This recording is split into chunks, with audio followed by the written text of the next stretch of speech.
اس ناپاک پلید انسان کے منہ سے کیا الفاظ نکلے ہیں، پہلے ذرا آپ یہ سن لیں تاکہ آپ کو پتہ چلے کہ یہ جو دوسروں کو گستاخ اور یہودی ایجنٹ کہتا ہے یہ خود کتنا ناپاک انسان ہے۔ ذرا یہ سنیں کہ یہ کتنی بڑی گستاخی کر رہا ہے، کتنی بڑی جرت کر رہا ہے۔ اور ہماری آواز امت مسلمہ کی آواز ہے، ہماری آواز قرآن کی آواز ہے، ہماری آواز جناب رسول اللہ صلی اللہ علیہ وسلم اور آپ کی مقدس جماعت صحابہ کرام رضوان اللہ تعالی علیہم اجمعین کی آواز ہے۔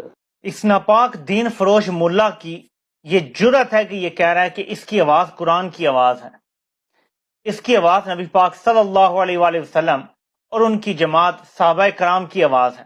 یہ اس دین فروش ملا کی یہ جرت ہے یہ کہنے کی۔ اس کو عوام کو